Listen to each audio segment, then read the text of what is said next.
राम में है ये संपूर्ण सृष्टि, कण कण में है राम। राम है वो पांच तत्व जिनसे मिलकर जीव और जीवन बना है। अग्नि, जल, वायु, आकाश और प्रकाश है राम।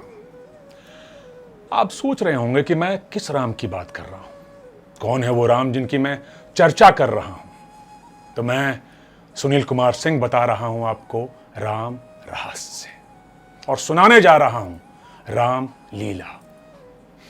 तो शुरू करते हैं प्रभास क्षेत्र से। प्रभास क्षेत्र में हलचल है, और हलचल का कारण है डमरू के मनोहारी स्वर। अनुपम, अद्भुत, मुग्धकारी स्वर हैं डमरू के, कुछ ऐसे कि हर कोई उसकी ओर खिंचा चला जाए। ऐसा लग रहा है जैसे भगवान भोलेनाथ स्वयं बजा रहे हो डमरू को। डमरू के ऐसे स्वर अब तक कभी किसी ने नहीं सुने। ये स्वर हैं उमंग के, नवोत्साह के। जिसने भी सुना बस दौड़ पड़ा स्वर की दिशा में। क्या बच्चा, क्या बूढ़ा, क्या जवान, क्या पुरुष, क्या नारी, सब भागते जा रहे हैं स्वर की दिशा में। अंततः लोगों ने ढूंढ ही लिया उस औघड़ बाबा को। सभी की चकित और कौतूहल भरी दृष्टि टिकी है उस औघड़ पर। अपलक, निर्निमेष, सब बस देखते जा रहे हैं। बड़ी बड़ी जटाएं, भाल पर त्रिपुंड, कमर में मृगचर्म, एकदम साक्षात भोलेनाथ लग रहे हैं बाबा। और उनके हाथ में डमरू एक खिलौने की तरह नाच रहा है। अब तक किसी ने ना तो ऐसा साधु देखा है, ना ही ऐसा डमरू बजैया। देखते ही देखते उस औघड़ को देखने के लिए वहां भीड़ जमा हो गई। लोगों का एक हुजूम सा लग गया।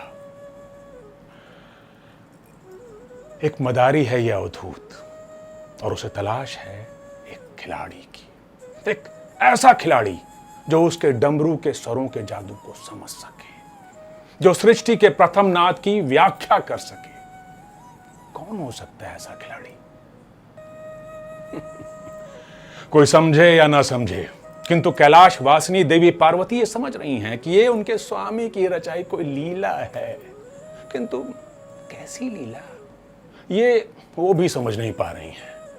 उनके लिए भी ये लीला थोड़ी विचित्र और रहस्यमयी सी लग रही है।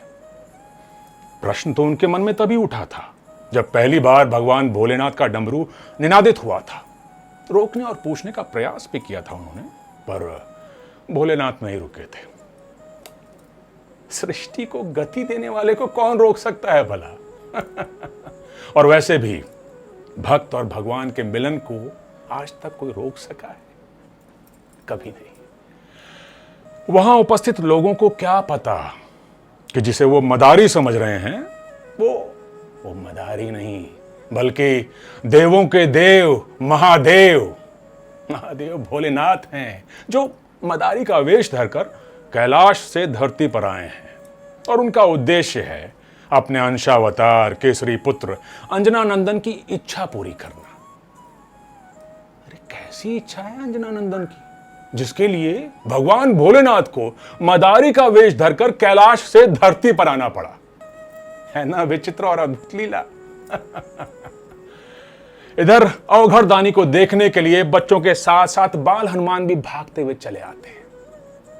फिर क्या, उन्हें देखते ही मदारी शिव एक बड़े ही रोचक कथा का गायन आरंभ करते हैं। ये कथा है बाल राम की। धीरे धीरे हनुमान के मन में बाल कथा साकार होने लगती है। ऐसा लगता है वो सुन नहीं रहे हो, देख रहे हो। और उन्हें ये कथा बड़ी जानी पहचानी सी लग रही है। प्रेम का एक तार सा जुड़ जाता है। हनुमान भाव विवल हो जाते हैं, उनकी आंखें छलछला जाती हैं।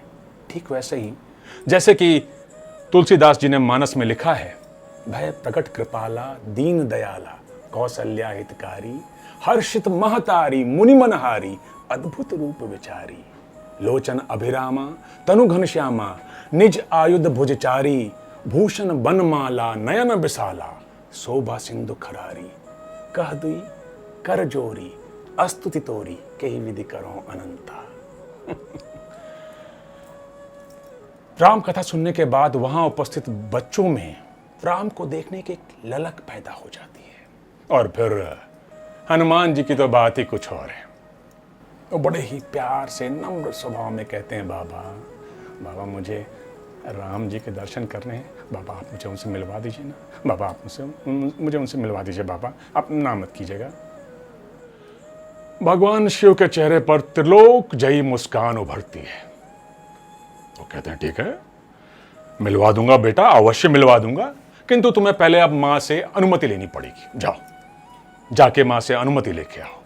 आशा और विश्वास से भरे अंजनी नंदन भागते हुए मां के पास जाते हैं और जाते ही कहते हैं, मां मां मुझे आज्ञा दीजिए, मां मुझे आज्ञा दीजिए, मुझे अभी जाना, अविलंब जाना, मां मुझे आज्ञा दीजिए। अंजना हतप्रभ है, अरे भाई कहां जाना है, किससे मिलना है, कौन है, कुछ बताओ तो बेटा। अति उत्साह में हनुमान ये बताना ही भूल गए थे कि उन्हें प्रभु श्री राम से मिलने जाना है, उन्हें अयोध्या जाना है। कहते हैं, मां मुझे अयोध्या जाना है, मां मुझे प्रभु श्री राम से मिलना है, मां मुझे आज्ञा दीजिए, मां मना मत कीजिएगा, मां मुझे अविलंब जाना है। अपने बच्चे की बात सुनकर अंजना सोच में पड़ जाती है कि मेरा बेटा इतना छोटा है, कहां प्रभास तीर्थ और कहां अयोध्या, वो अयोध्या पहुंचेगा कैसे, और अगर अयोध्या पहुंच भी गया तो राम से मिलेगा कैसे। ये सब सोचकर वो अभी परेशान हो ही रही थी कि तभी वहां नारद मुनि प्रकट होते हैं और चुटकियों में उनकी सारी समस्याएं हल कर देते हैं। भगवान शिव का उद्देश्य पूरा होता है और मदारी शिव और खिलाड़ी हनुमान नाचते गाते चल पड़ते हैं अयोध्या की ओर। इधर अयोध्या की गलियों में डमरू का स्वर गूंजता है। राम लक्ष्मण भरत शत्रुघ्न भागते हुए महाराज दशरथ के पास जाते हैं और मदारी का खेल देखने का हठ करते हैं। महाराज दशरथ भी बच्चों के साथ बच्चा बन जाते हैं और मदारी को दरबार में ही बुलवा लेते हैं। अब क्या था, भगवान शिव जो चाहते थे वही तो हो रहा है। इस तरह से दरबार में मदारी और खिलाड़ी अपना खेल शुरू करते हैं। राम लक्ष्मण भरत शत्रुघ्न महाराज दशरथ और तीनों रानियां इस अद्भुत खेल का आनंद ले रही हैं। मदारी शिव की धुन पर खिलाड़ी हनुमान झूम झूम कर नाच रहे हैं। महाराज दशरथ के साथ साथ तीनों रानियां भी भाव विभोर हो गई हैं। ये गीत पूरी अयोध्या में गूंजता है, हम अद्भुत खेल दिखाने आए हैं, हम बच्चों को हर्षाने आए हैं, हम अद्भुत खेल दिखाने आए हैं। दो महाशक्तियों को मिलवाने आए हैं भगवान शिव।